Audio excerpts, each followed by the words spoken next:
Good day everyone, we are the Group 1. We will be discussing about the Module 6, Social Self-Relating Harmoniously and Properly with Everyone.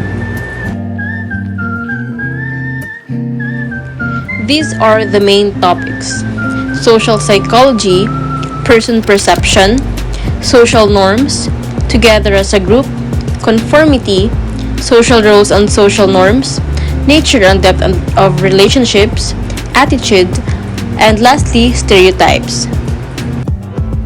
Social psychology. When you hear the word social, several things might come to mind. Typically, this term has to do with getting along with others or engaging with them. Social psychology is the study of social interactions and relationships. Social psychology is the area of psychology that focuses on people interact with one another, according to Lahey 27. Social psychology is a vast discipline that aims to comprehend and explain how ideas, feelings, perceptions, and behaviors are influenced by the presence of or interactions with others, according to Plotnick and Kyomjan 2014. When a person is at home with their family, at school with their classmates and teachers, or at work with their superiors or co-workers, they interact and behave in particular ways. Additionally, social psychology is the study of how social elements affect people's behavior, attitudes, perceptions, and motives, according to Gehrig, Gimbardo 2002. It is also the study of how interactions and business dealings between people affect behavior. The study of group and intergroup phenomena is called social psychology. The important terms in the various definitions above are relationships and encounters. Involvement is the mutual exchange of a mutually beneficial exchange of words or deeds between two or more people or groups. Relationship, on the other hand, describes a specific manner in which two or more people, groups, or even nations interact, behave, or engage with one another. Due to shared interests, philosophies of life, objectives, or modes of thought, individuals or groups have an established relationship, kinship, or affinity to one another. These two terms suggest two-way interactions. Between interaction and relationship, there is a thin line. A connection always includes interaction. On the other hand, a relationship encompasses both intellectual and interpersonal interaction amongst group members. The partner's emotional, psychological, and even financial investments in the relationship's growth and maintenance.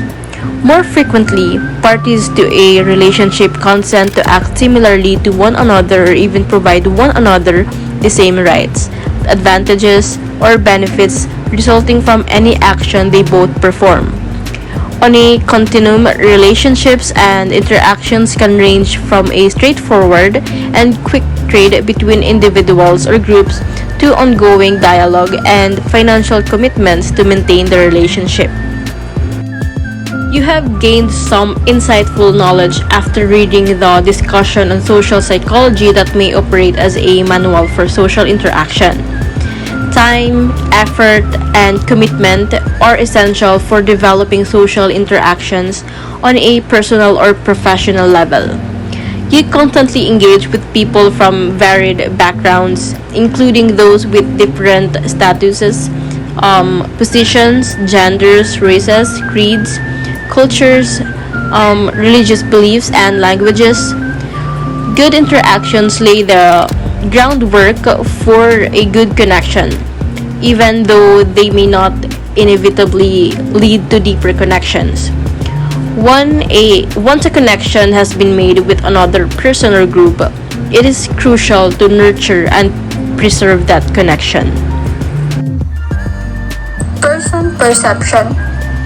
It is a first impression, snap judgment, forming impression about other people by their appearance. First thought of someone after you meet or see them.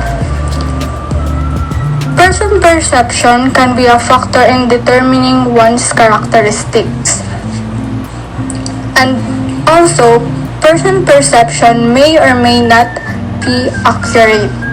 Based on psychology, person perception refers to forming impressions and making judgment about another person's likability after seeing or meeting him or her. Person perception is like judging a book without reading it. Like a thick book with a long title, it may seem boring to us. We quickly judge and jump into conclusions simply by looking at the exterior or the appearance. We judge most commonly on people's appearance, like a guy with a mustache is already old, or in general, their exterior, the clothes they wear, the things they use. Like for example, a girl wearing jewelries and have a nice car, we view or see her as rich.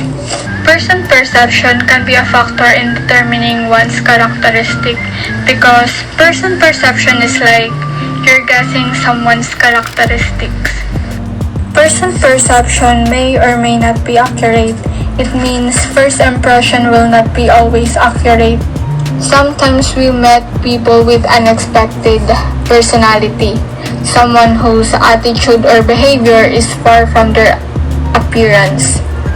Sometimes our first impression is like they're rude, but in reality, they have that jolly and cheerful personality. Means someone's personality, attitude, or behavior will not depend on someone's first impression or person perceptions, because person perception is just a first impression and it will not be always accurate. Together as a group. So, what do we know about groups? Well, we know that when we work in groups, we tend to experience a group that stays together because we support each other. Groups are great for us emotionally and mentally because you're with someone who can vote for you and support you. Groups allow us to socially bond, and we know that social bonding is essential to our psychological health. We also know that by participating in groups, it helps us to foster a sense of identity. Our group membership becomes part of ourselves, just as much as our personality is part of ourselves. And this really helps that as a group stay together. Groups become a lot more similar, and the big mechanisms for this is homophily, or behavioral homophily. And this is the idea that groups become stronger as they encourage its members to behave more similar. So, homophily is liking similar things. And so it's the idea that groups stay together, might like the same type of music, or might like have this same type of behavior. We also know that antisocial groups or aggressive groups also exhibit homophily, in that they tend to encourage their members to go and commit acts of aggression or crimes or delinquent behavior together. So regardless of what group you're in, it tends to support each other as the groups bond and become more similar to one another. And here are some situations or examples of together as a group. Students organize into groups, into study groups to solve problems together when reviewing for an exam. Teachers meet with each other to discuss methods to improve teaching and learning strategies. Farmers work together during the planting and harvesting of palay. Employees in the office work as a team. And in social situations, there are two things that may happen. One is social facilitation, and two is social loafing. Social loafing, often called the group project effect. This is the idea that if you're in a room full of 4 or 5 people and are going to do a group project together, you all sort of assume that the other people are going to take on more than they will. Or if there's a task on a sign, you hope somebody else will sort of stand up and take it on. Now, some people in the group will of course say, "Oh, I know I'm doing all this. Oh, I know I'm doing all this work. I'll just do the whole project myself and you'll get the credit." But they're the minority. Most of us in a group will start to loaf and expect other people to pick up the slack. We have a skewed perspective of the workload and skewed perspective of the work contributions, and we're just waiting for other people to pick up the ball. Now, even if in the workplace or the one that takes on the tasks, you might find yourself social loafing in other areas. You might wait for your roommate to do the dishes rather than doing it yourself. And as your roommate is waiting for you to do the dishes. Now, social loafing can also cause the spin-off effect, known as the bystander effect. It is the idea that when something needs to be done, when something needs to be taken action against, we expect other people to take that action. And conformity. Conformity refers to yielding to group pressure, to act as everyone does, even when no direct request has been made. It is the tendency to behave like others in the group do. Conformity is brought about by two motivations: to gain reward or avoid punishment, and to gain information. And here are some factors that make conformity more likely to exist in a group. Number 1 is the size of the group. The more people there are in a group, the more likely a member tends to conform. Number 2 is the unanimous groups. Conformity is highest when an individual faces a group in which all members feel the same way about a topic, a problem, or an issue. Number 3 is the culture. Conformity occurs in all cultures. However, some cultures emphasize the welfare of the individual. Thus, people are less conforming. Others focus on collective welfare, so people tend to be more conforming. A high degree of conformity leads to faster accomplishment of a task or group. And lastly is the gender. In the past, females were more likely to conform more than males, but research has shown that it is no longer the case. What is social rules? Social rules are the particular behaviors and individual exhibits within a given status. A rule set consists of numerous rules attached to a status. These rules have different responsibilities and expectations that an individual is responsible for carrying out in order to successfully meet their status obligations. Below are some examples of statuses with accompanying rules that someone might play throughout their day-to-day life. First one, the church member, which play the role of pastor and counselor. Second one, the community volunteer, which play the role of event organizer. And the last one, the grandson, play the role of aid to elderly family members. Now let's get to know what is social cultures and norms. Apart from specific social rules, there also exist social cultures and social norms.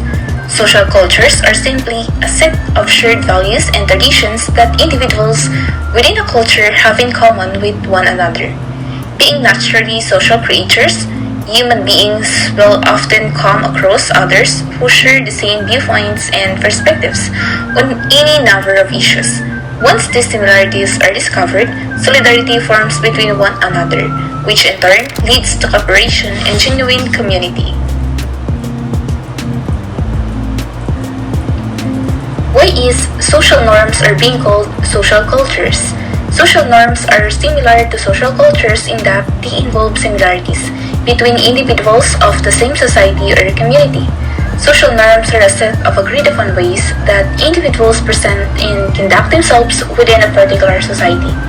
They are somewhat unwritten rules of conduct and behavior that individuals follow. For example, there is no written law that says that Emily must apologize to Susan for accidentally bumping into her cart at the supermarket. However, she does so in a way because she believes that it is the polite and socially correct thing to do since she would expect the same courtesy in return. Social cultures and social norms informally govern the day-to-day interactions of people within a society and greatly influence their behavior and decisions. Social norms are rules that a group use for appropriate and inappropriate values, belief, attitude, and behaviors. Social norms are the rule of how people should act in a given group or society. Any behavior that is outside these norms is considered violation of norms.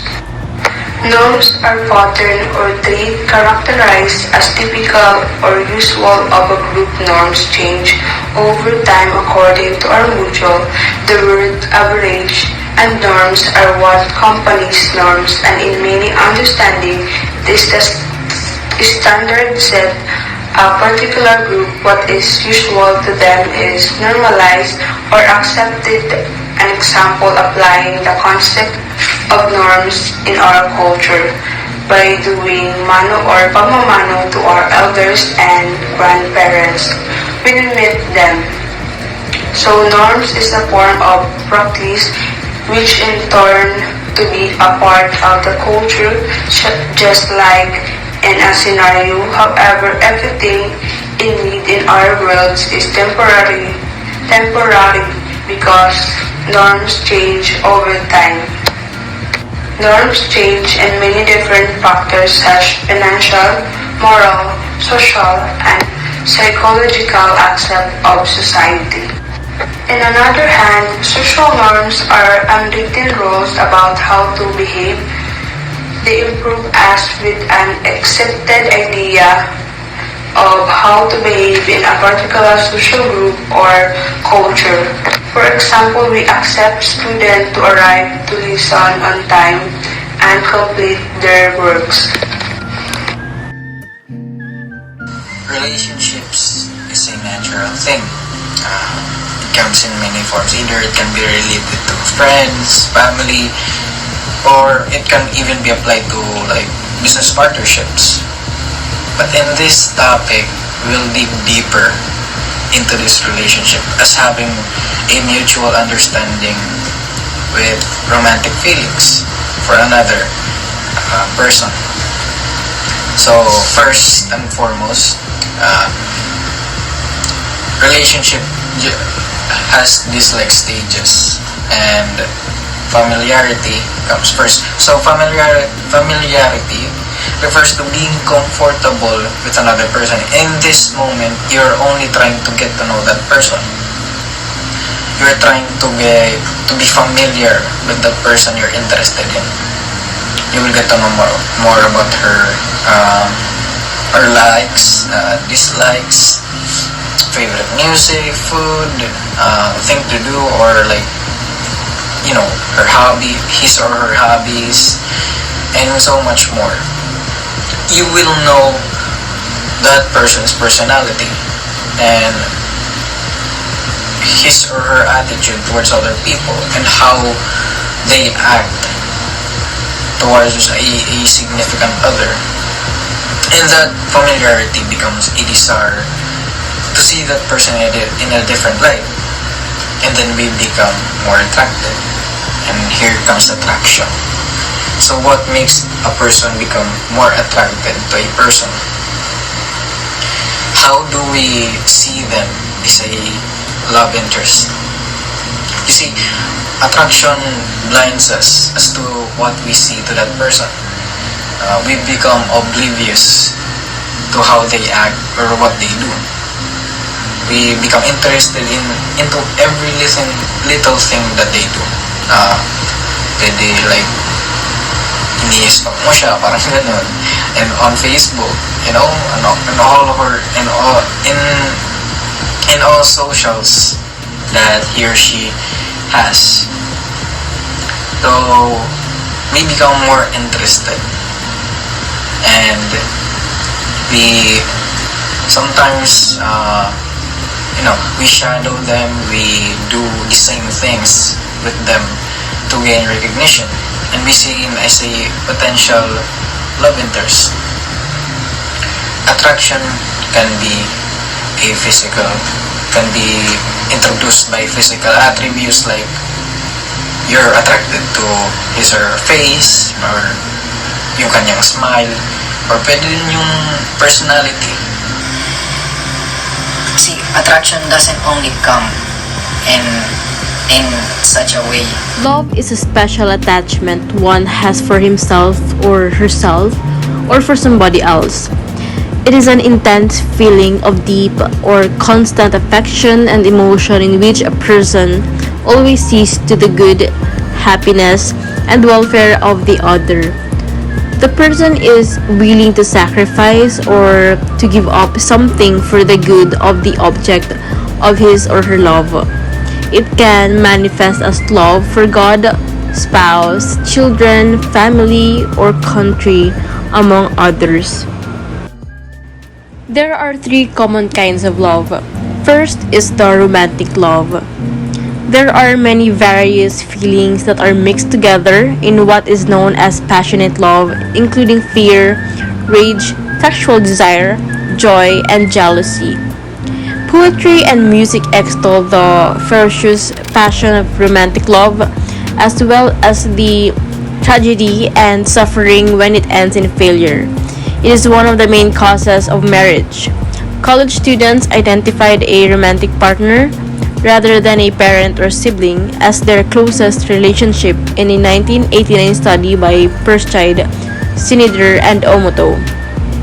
This finding shows that romantic relationships are more important to college students. Intimacy and passion are components of romantic love, but there is no commitment.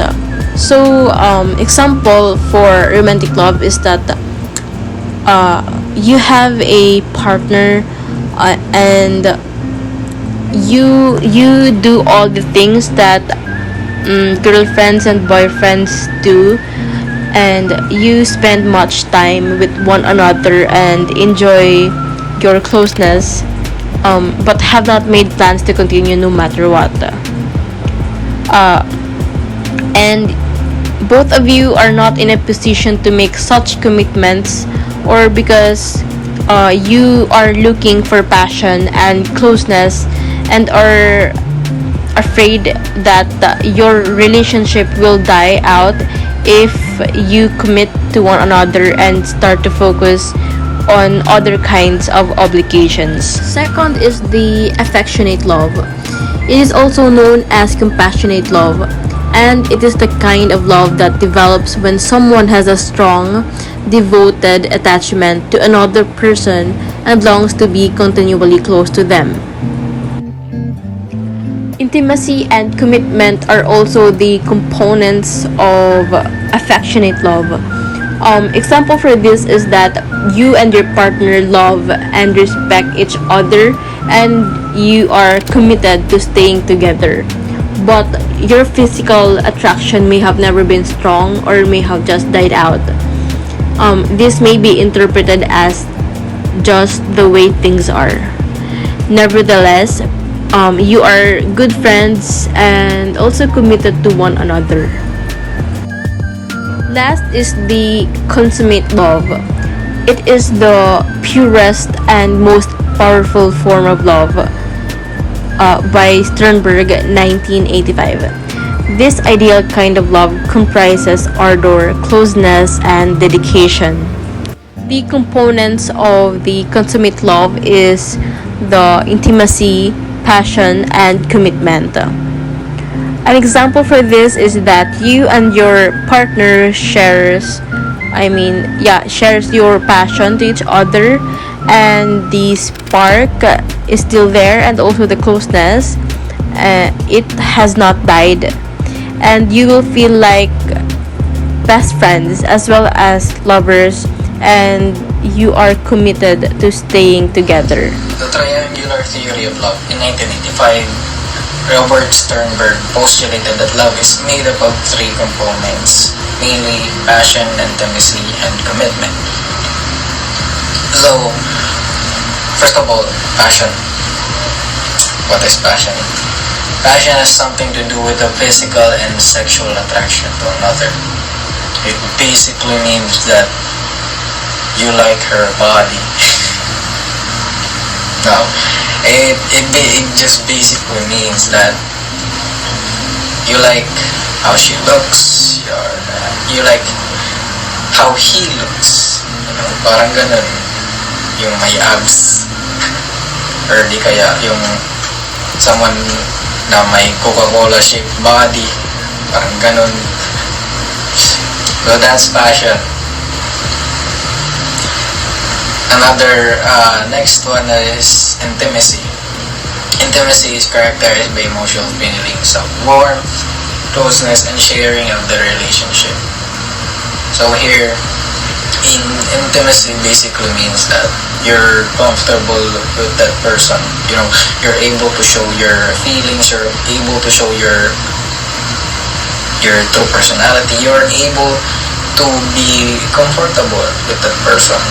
You know, when you share your problems, your worries, your difficulties to that person, if he or she makes you feel secure, or parang naging komportable ka na sabihin mo yung lahat ng mga dinadamdam mo, parang ganun. That's intimacy. Next one is commitment. So commitment is the cognitive appraisal of the relationship and the intent to maintain it even in the face of problems. I can share my experience in this. So for me, commitment is basically not giving up. That's just it. Even if palagi kayo nag-aaway or there are times that you don't understand each other or parang lumalala na yung relationship ninyo. Like, it's sinking deep. Like, parang hindi na pwede mabalik yung dati. Parang ganun. But despite all of that, I still continue to fight for our relationship. I still continue to comfort her, to care for her, to give her all of my love. Because why? Simple lang yun. Mahal na mahal ko yung tao. And that is commitment. You're committed to do anything. You're committed to put all of your effort, to put all of that you can into that person. And that is commitment. Commitment also means a lifetime being with that person. That's commitment also. Okay, moving on. So, on to the main topic. So, triangular theory of love. Without those three components, okay, that triangle shape hindi yan mako-form. Because every point has that main component. At the top you have intimacy, at both sides you have passion and commitment, and in between those components forms a type of love or kind of love. as intimacy and passion forms romantic love, and intimacy and commitment forms compassionate love. And combined all of those three components, you will get a consuming love. And just as I've said, without those three components, you cannot form a triangle, or even like just even if you only have two components, that's still irrelevant. I mean, it still can form a type of love, but it's only committed to one type of love. So in Sternberg's triangular theory of love states that if passion is the only ingredient present, the feeling is infatuation as a new fling or an affair. So this is what I'm talking about. If some of the components are missing, or iisa lang yung component, then it's incomplete. Like, parang hindi ma-form yung type of love that you're looking for. If yung passion lang yung present, then it's only a fling or an affair. And I can tell you, I've had many flings in the past, pero I have never cheated once in one of my relationships. Okay, so intimacy and commitment without passion show affectionate love. So here we have intimacy and commitment, which then results into affectionate love. And then the combination of passion and commitment without intimacy results in fatuous love. You know, you're infatuated to that person. You all know what infatuation.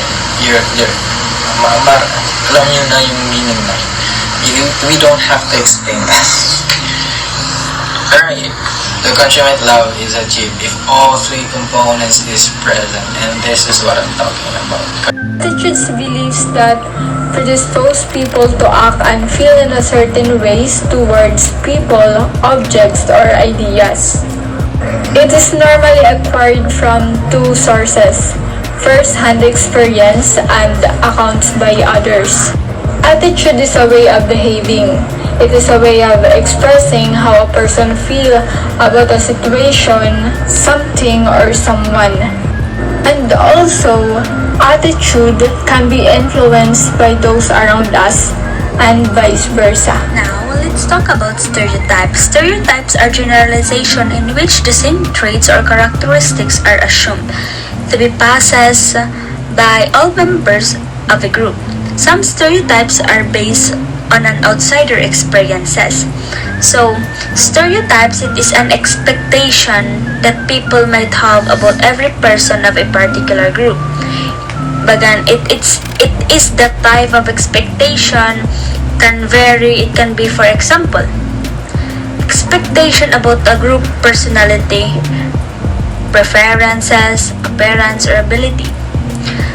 Sometimes, it is overgeneralized, inaccurate, or under resistance to new information. Sample: the model maturity stereotypes of Asian American has highly intelligent, diligent, and a good at math, can be damaging professionally and academically.